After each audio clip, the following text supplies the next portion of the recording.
Aakyatin ko nga tong Eiffel Tower. Dito nga pala yan sa Adventure Resort dito sa Nueva. Titignan ko lang muna kasi yung kapatid ko nag-aantay din sa akin sa baba. Hindi ko na nga napakita pero umakyat na ako niya sa taas at ganyan yung view niya. Amazed na amazed pa nga ako dyan kasi gusto ko yung mga ganyan. Pagkatingin ko nga sa hagdan pa third floor, medyo nag-alangan nga ako kasi nga maliliit siya. Paskip habang paakyat ka ng paakyat. Pero tinry ko pa rin kasi ang liit niya talaga. Pero nagdadalawang isip pa ako kasi yung kapatid ko nag-aantay din sa akin sa baba. Tsaka tanghaling tapat talaga ako pumunta dyan. Ewan ko kung nakikita niyo sa video, haggard ako dyan dala. Syempre, alas 12 na nagbago yung isip ko. Babalikan ko na lang, hindi ako papayag, hindi ako aakyat ulit.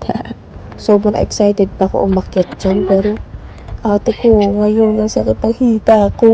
Kapag ba nag-leg day ako talaga ate, na walang warm up ganun. Kasi wala mang warm up na pumunta ako dyan eh. Second try na ako guys. Ito na, totoo na to. Pangalawang balik ko na to. Baka naman, di ba?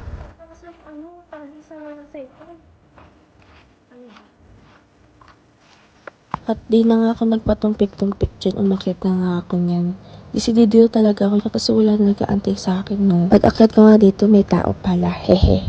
Sorry na po, aakyat lang po. Kaya ini-enjoy ko nga lang muna yung video kasi ang ganda, tapos mahangin, pero ang init-init. Pero okay lang, ginusto ko to eh. Kumakaway-kaway pa nga ako dyan kasi yung kapatid ko andun sa tulo, nakaupo sila ni mama. Tatarang-tarang pa yan, diba? Pagkatapos nga yan, pupunta na ako sa pang third floor nila.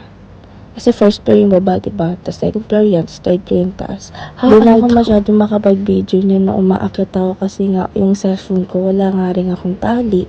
At pakali pa rin naman ng hangin. Pag-akyat ko nga, may nasalubong na ako, napababa na sila. Sila yung nakita ko kanina sa taas eh. Eh di ako naman ulit. Pero kinakabahan na talaga ako niya kasi ang hangin niya talaga. Okay lang sana kung yung cellphone ko may tali. Kasi butawin ako sa cellphone. Tapos, ramdam mo na kasi hangin dito pataas te. Tapos yung bakal parang mararamdaman mo na medyo may pagka-alog kasi nga sa hampas nga rin ng hangin. Tapos pag tumingin ka pa sa baba, kitang-kita mo yung kalupaan, diba?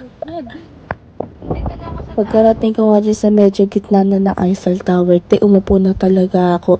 Kasi nga kinakabahan ako, baka mabitaw ko yung cellphone ko. Kasi na-enjoy ko na lang din yung view. Kasi sobrang ganda ng view niya. Hindi ko lang talaga mabidyo. Pero parang dito pa lang kita mo na yung buong Norsagaray. Oh, pero totoo yun te, ang ganda. Sobra. Yung hagdan niya, pakitid ng pakitid. Kasi yung part ng second floor, medyo maliit yung hagdan niya pababa. Ang ganda, thank you Lord. Ganda. Pag pumunta nga kayo dito, sa second floor, itong inuupo ako, hindi na siya masyadong mahangin dito. Pero pag nasa third floor, mahangin siya. Hindi na rin ako tumuloy papuntang tok-tok kasi malakas na nga yung hangin niya. Hindi ako kampati sa cellphone ko. Kasi wala akong tali na nakalagay sa sa wrist ko. So, hindi natin i-release. Tapos ito yung bababaan ko. Hindi, ayan, ganyan siya. Dito na ako ngayon sa second floor, guys. Hindi ko na video ata yung pag-akyat ko doon. Hindi ko napansin na hindi naka-play. So, titignan ko na lang mamaya kung na-play ko ba talaga. Ito yung view niya sa second. But, ayan na lang. Ayan na lang hagdan na bababaan ko. We did it! We're done. Pero hindi ko na-akyat ng tok-tok.